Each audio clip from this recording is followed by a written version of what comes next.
Yes. Frank and Ruth Johnson were dear friends of my parents.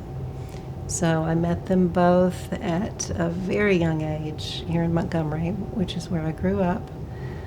And at that age, this is probably mid-60s, of course I was not aware of his landmark rulings, not aware of his love of the Constitution, his reverence for the rule of law. Those became apparent to me much later. He was actually half of a 3-syllable word that I had made up in my mind, and based on what I had heard, and that 3-syllable word was Frankenruth. I had just combined the two into one, and they were one entity to me. They were a unit. And I have very vivid memories of early childhood interacting with him. He had a magical charm with children, also with animals, but that's another story.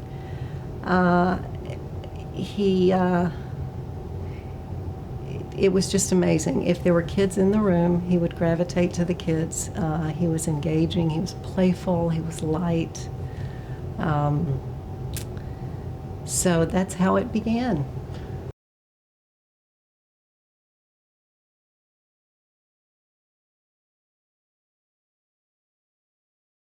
I think the first memory I have of him, or one of the first,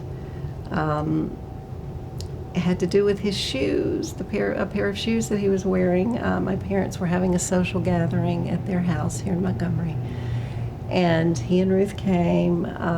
He did what he always does, which is, come to me and have a conversation. I'm sure he made me laugh. I remember less about what we said and more about how he made me feel, which was always, and this was consistent throughout my adulthood. He just had a way of making you feel important, you mattered, you were worth listening to. But when I looked down, and I still have the visual in my head, he had on a pair of brown and white two-toned slip-on loafers.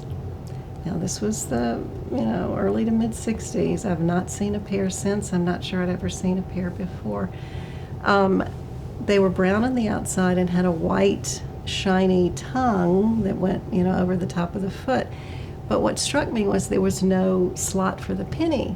Remember, penny loafers. And so that was just sort of his sporty side. But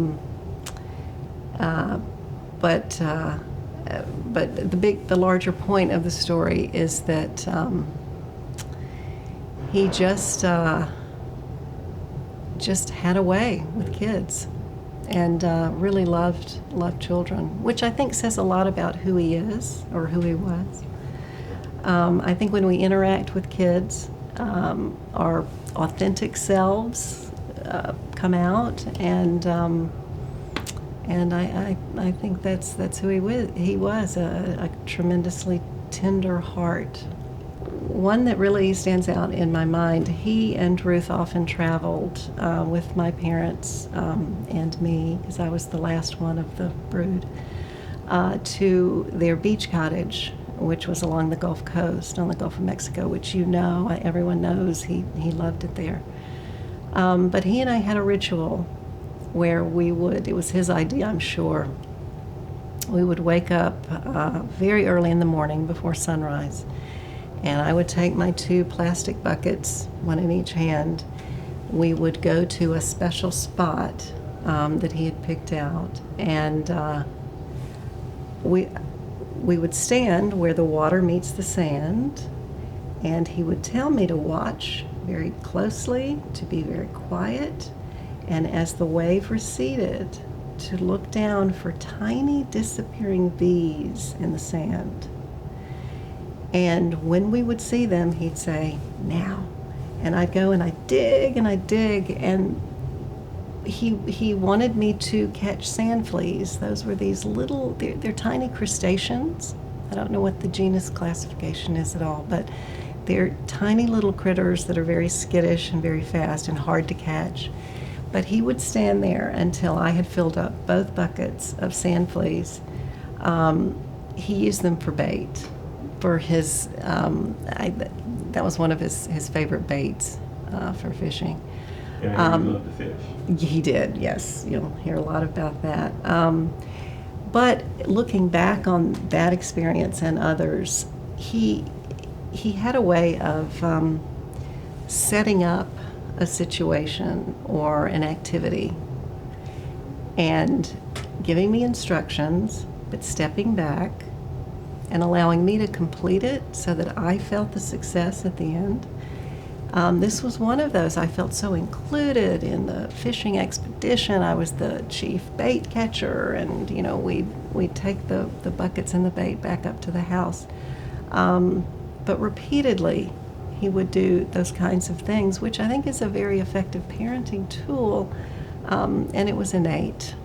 It was just a natural instinct for him.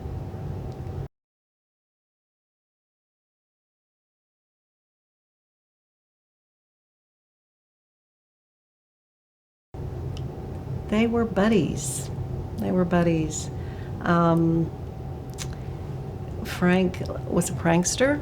He liked to play practical jokes, particularly on my dad, who was a little more serious. I always sensed that they had a very private relationship. I think that, especially during that turbulent time in the 60s, I think they were there for each other. I think it was a very supportive relationship, and mutually respectful. I think they both had tremendous respect for each other. But Daddy became very light around Frank, and Frank was always smiling, had a mischievous grin in social settings when he would come and join us for a holiday meal or join us on a vacation.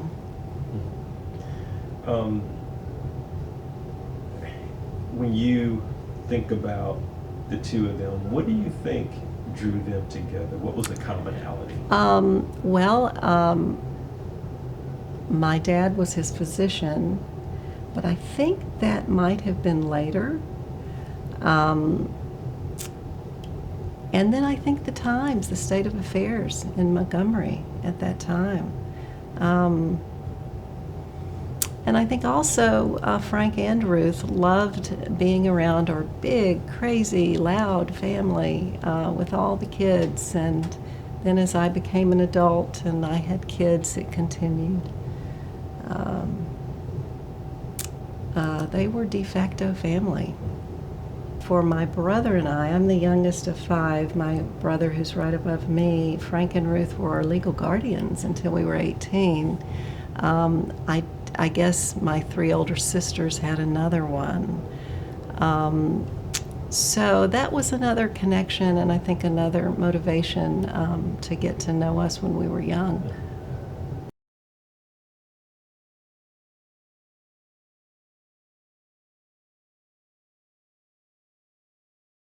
I was younger, but I wasn't that young. The only memory I have is the morning after at the breakfast table, and I remember a smell of smoke around my mother. She still had it, I guess, on her, maybe in her hair, on her body. But I really don't remember it as the tragic event that it was.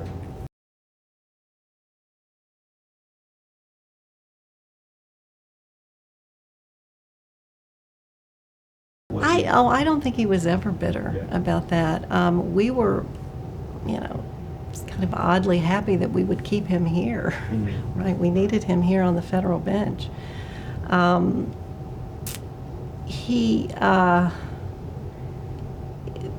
aneurysm took a while to heal. His recovery was more lengthy than he had expected and had been told by the surgeon, I believe.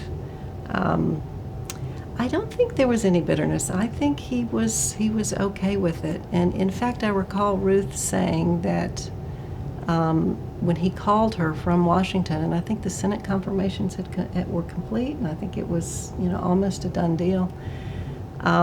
He was not feeling well, and he told her that he had just made a mistake. So I think he was comfortable. He was at peace with it. And again, we had the benefit of him for so many more years. As a jurist, his notorious fairness in all of his cases across the board, from the voting rights cases on up, the mental health cases particularly, which Wyatt v. Stickney in '71, I think, I recall Ruth saying that he was the most proud of that one. But in his cases, I think he didn't see plaintiffs and defendants, he saw people. And it was always about the people involved.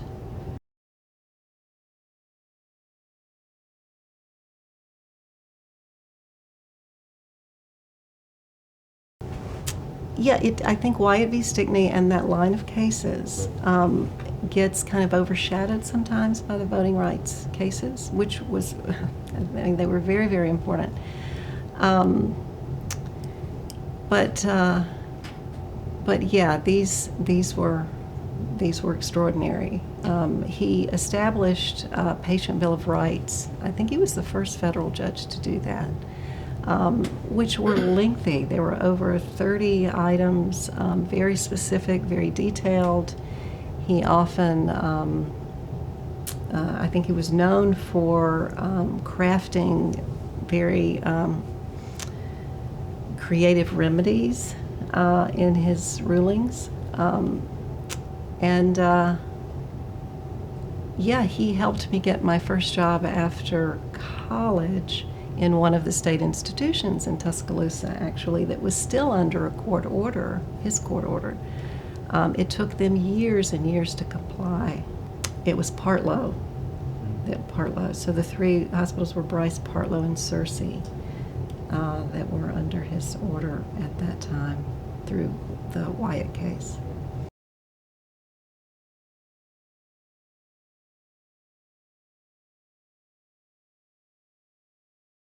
It was Wyatt v. Stickney in '71, and that line of cases after, because I had an interest in psychology. I was old enough to understand what that meant.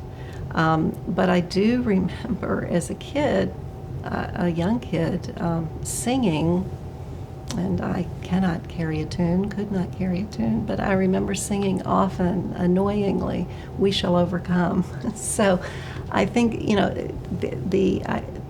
I felt the effects, and I knew on some level what was going on when I was young. But again, when he was with us, he was off duty for the most part.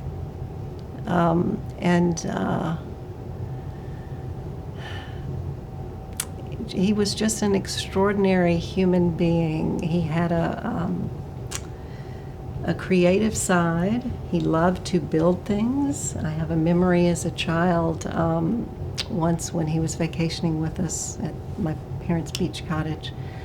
I had a new puppy, and my dog wouldn't, for some reason, eat the food that I was trying to feed him. And I was obviously distressed.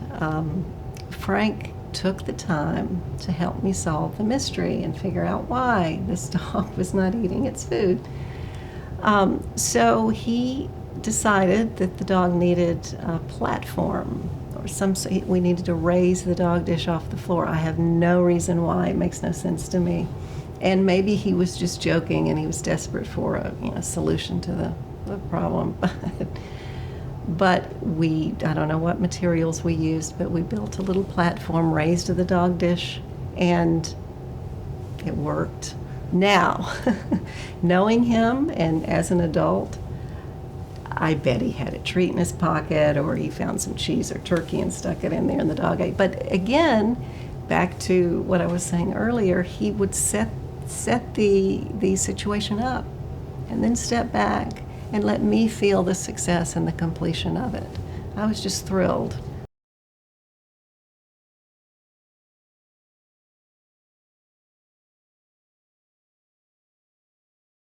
Parenting, yes, yes. How I parented my kids. I mean, those were the subtle lessons, that we learn as children, and that not so subtly we then employ as a parent.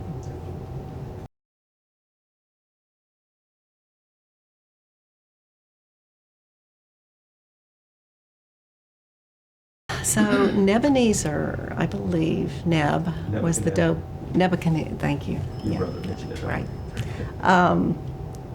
Was the one I remember the most.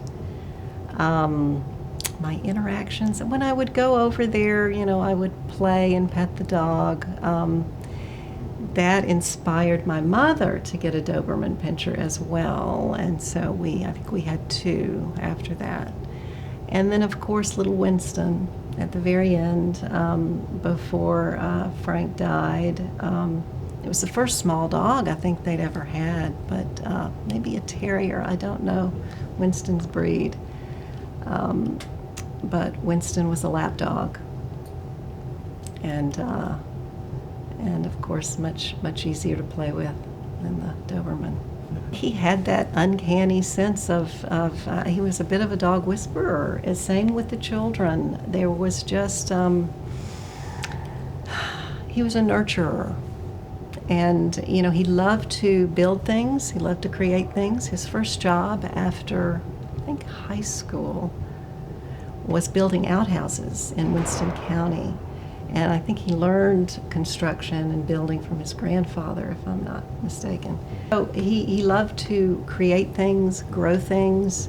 He had a beautiful rose garden. He had a creative spirit, artistic even. I mean, his woodwork. He was an artisan woodworker. We have beautiful pieces that he's made. For my husband and I, for our daughter, who's named after him, and for my parents, of course. And he was always so proud of the finish. It was like satin. It was so smooth, and he loved to talk about the finish and how he accomplished that on each piece he made.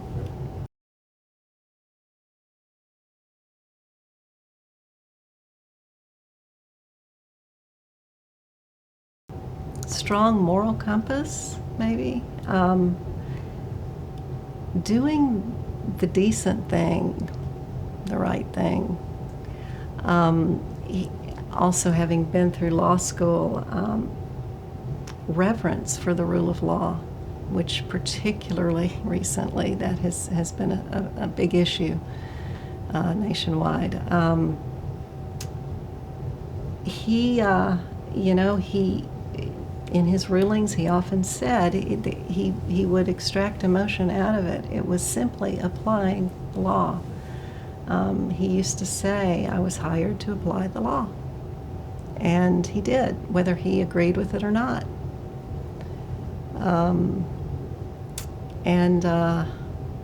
That certainly has had a significant impact on me.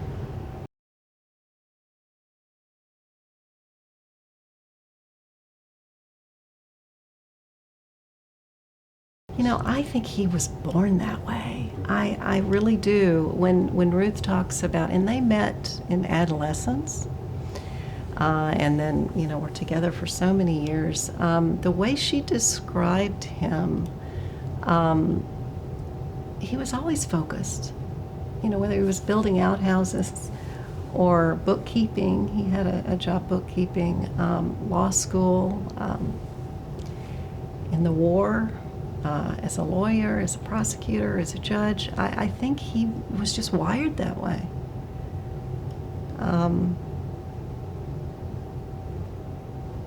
And again, he would say that he did nothing extraordinary. He just applied the law.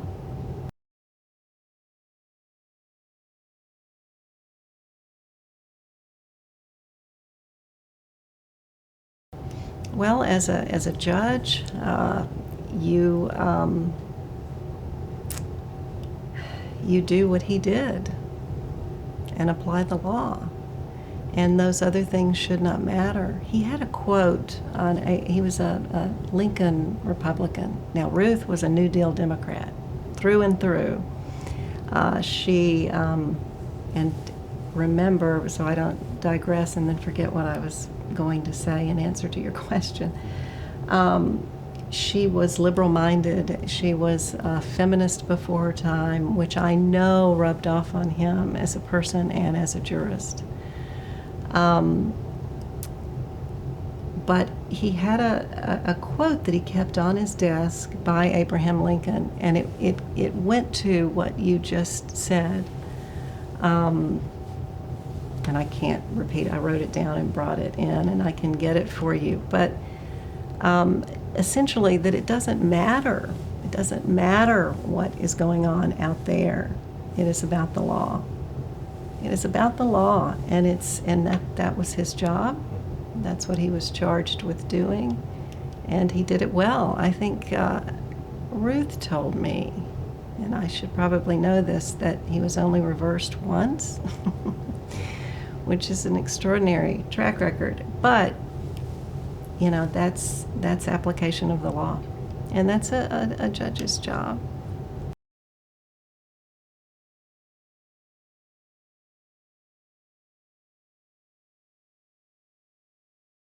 I think she deserves a lot of credit, at least to share in that legacy.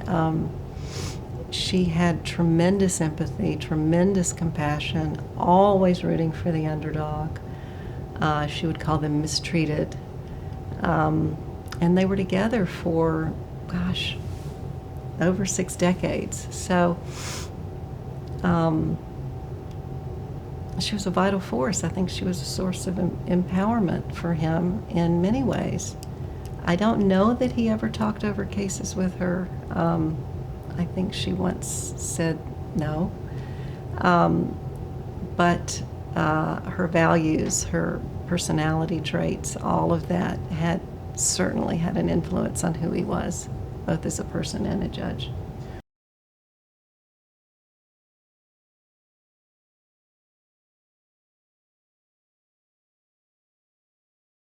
Ruth would say, yes, there is a legacy. And that says a lot about Ruth. Gosh, it's just speculation, but sure.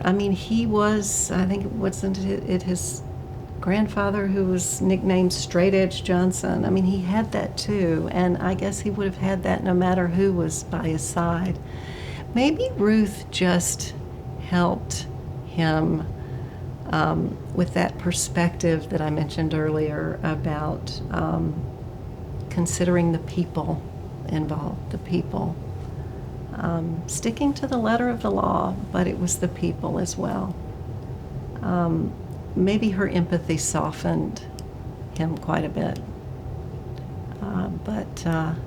Yeah, he probably would still have that legacy.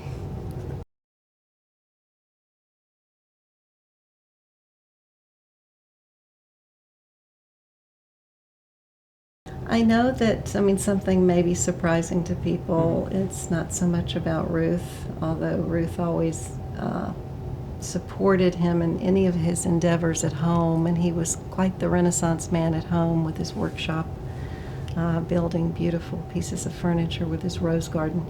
He loved to watch birds in his backyard, not with binoculars necessarily, but he had a bird feeder and he would always fill it. And when you think about fragile birds and dainty roses and beautiful pieces of furniture and children who were growing, they both had such an appreciation for the vulnerable, people or animal or object. And that's empathy.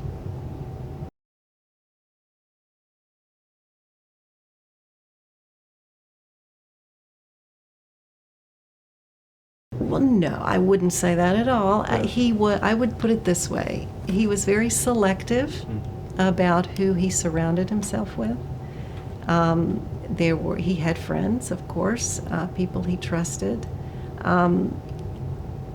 This community has a lot of reparation to accomplish, and this effort is one of them. This oral history project is a step in the right direction.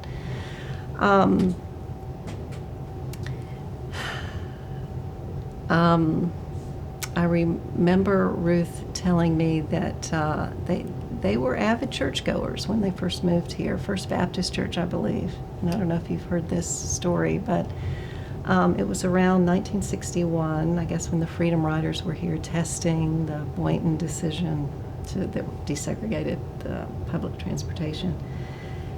And they drove up to church like they did every Sunday, and they noticed this Sunday that there was several deacons from the church lined up, technically blocking the door. Whether they were preventing Freedom Riders from coming in or others, no one knows. But Frank took one look and said, "Nope, not going in." Went back home, and Ruth told me that nearly every Sunday he could, he watched on television. I'm not sure which congregation, but he would watch church. That was back in the day when we had 3 television stations. And the invective that this community had had a horrible impact. Horrible impact. It would on anyone. But he once said, and this is kind of classic, I think the statement was, you can't ostracize someone who ostracizes others. And what he meant by that was he knew who to befriend, he knew who to trust and who not to trust. So, at least verbally he was okay with that. I think it did take a toll, of course, as it would on anyone. And I remember the bombing of his mom's house here. The cross burning Ruth would talk about in their yard. The nastiness, the viciousness, it's hard to comprehend. Oh, I'm sure they hurt. But there's that straight edge, perspective that he employed in the courtroom, making that statement. Well, you can't ostracize someone who ostracizes others. It was hatred.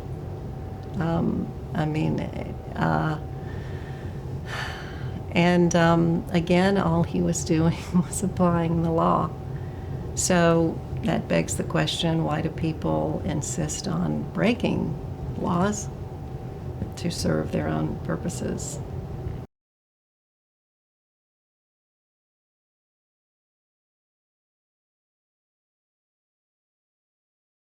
I would say that he was such a humble man. All of this, the library, he would completely appreciate. The oral history project, I think he might get a kick out of. He might say it was unnecessary. It's a little too much of a spectacle.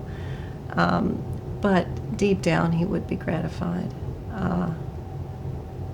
As Ruth said, over and over, they threw the mold away after Frank Johnson was made.